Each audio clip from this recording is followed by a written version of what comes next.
যাচ্ছে। আমরা এখন রয়েছি নয়াপল্টনে বাংলাদেশ জাতীয়তাবাদী দল বিএনপির কেন্দ্রীয় কার্যালয়ের সামনে। আমরা দেখতে পাচ্ছি দর্শক, তারা আসলে আজ যে বিষয় নিয়ে বিক্ষোভ মিছিলের ডাক দিয়েছে সেটি হচ্ছে অপতৎপরতার বিরুদ্ধে, অর্থাৎ গোপন সংগঠনের অপতৎপরতার বিরুদ্ধে তারা বলছেন তাদের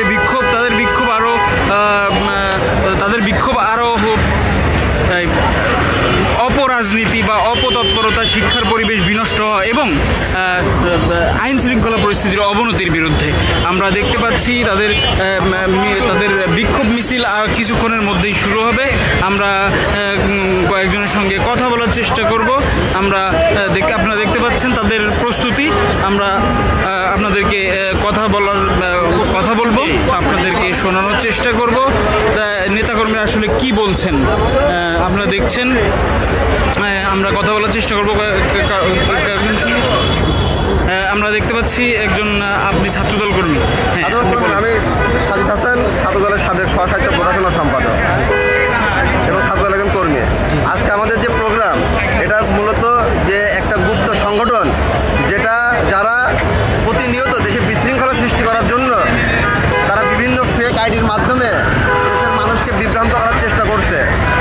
আপনারা জানেন, তাদেরকে স্বাধীনতার সময় দেশের মানুষ প্রত্যাখ্যান করেছে। স্বাধীনতা পরবর্তী তারা যেই কয়বার নির্বাচনে গেছে সেই কবারই বিচ্ছিন্নভাবে তাদেরকে এই দেশের মানুষ প্রত্যাখ্যান করেছে। তারা দেখছে যে তাদের কোনো বন্ধু নাই, তাদের কোনো আর আশা নাই। এই জন্য দেশে কীভাবে বিশৃঙ্খলা সৃষ্টি করা যায়, মিথ্যাকে কীভাবে সত্যে প্রমাণিত করা যায়, তারাই সেই জন্য বিভিন্নভাবে মিথ্যাচার ছড়াচ্ছে। আপনারা দেখছেন যে তাদের রাজনৈতিকভাবে কোনো আইডিওলজি নাই। তারা একবার বলছে পিআর নির্বাচন, আবার দেখবেন যে সারা বাংলাদেশে তারা 300 আসনে প্রার্থী ঘোষণা করছে। আসলে তারা কি চায়? তারা বেসিক্যালি রাজনৈতিক সংগঠন হইতে পারছে না। আবার তারা বলছে যে তারা ইসলামী ছাত্র সংগঠন বা ইসলামী সংগঠন, তারা সেটাও হইতে পারতেছে না, কারণ তাদের ভিতরে কোনো আইডিওলজি নাই। আবার দেখেন তারা যারা মুনাফিক, তাদেরকে আপনি দেখবেন তাদের ভাষাগত যে জ্ঞান, ওটা শুনলেই বুঝবেন যে তারা একটা মুনাফিক। তারা দেখবেন যে তারা অনেক জ্ঞানী এবং পড়ালেখার লোকও আছে, তারা ভারতের ইতিহাস বলতে পারবে, তারা মধ্যপ্রাচ্যের ইতিহাস বলতে পারবে, তারা বিভিন্ন দেশের ইতিহাস বলতে পারবে। কিন্তু যখন আপনি ওদের কোশ্চেন করবেন যে ভাই স্বাধীনতায় আপনাদের ইতিহাস কি, তখন তারা বলবে ওই সময় আমরা শিশু ছিলাম, ওই সময় আমরা বাচ্চা ছিলাম বলে ওরা অ্যাভয়েড করে যায়। হ্যাঁ, এবং দেখবেন যে তারা বিভিন্ন জায়গায় মানুষকে দেখেন, এটা একটা গণতান্ত্রিক দেশ, এখানে আর সবাই আপনার পক্ষে থাকবে এমন কিছু না। এখানে আপনাকে কেউ সমালোচনা করবে, কেউ আপনার পক্ষে নেবে, কিন্তু তারা সমালোচনা নিতেই পারে না। আপনি তাদের পক্ষে বললে ভালো, এবং তাদের যদি বিপক্ষে বলেন, এমনভাবে তারা তাদের ওই বিভিন্ন ফেক আইডি, বট আইডি দ্বারা তাদেরকে আপনার আক্রমণ করবে, বিভিন্ন বাজে ভাষায় গালিগালাজ করবে।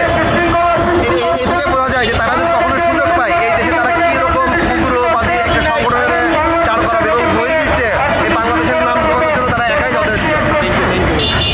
দর্শক শুনছিলেন একজনের কথা। আমরা আরও কয়েকজনের সঙ্গে আসলে কথা বলার চেষ্টা করব। দর্শক, আমরা দেখছি বিক্ষোভ মিছিল হচ্ছে, মূলত কি উদ্দেশ্য হচ্ছে, এবং আমরা দেখতে পাচ্ছি যে আপনাদের ছিল যে গুপ্ত সংগঠন বলতে আপনার কাজের কি উপলক্ষে আপনাদের বিক্ষোভ মিছিল?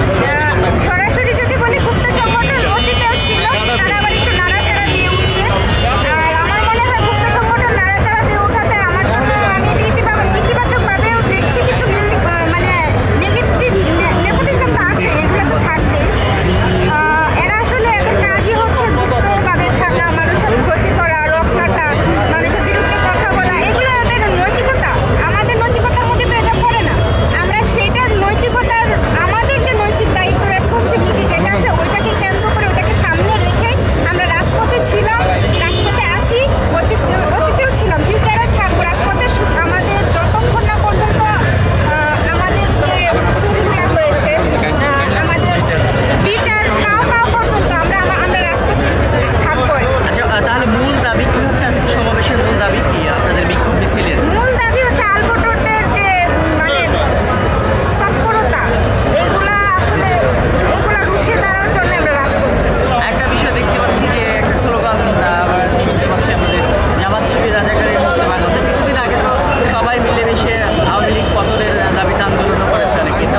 হবে বলে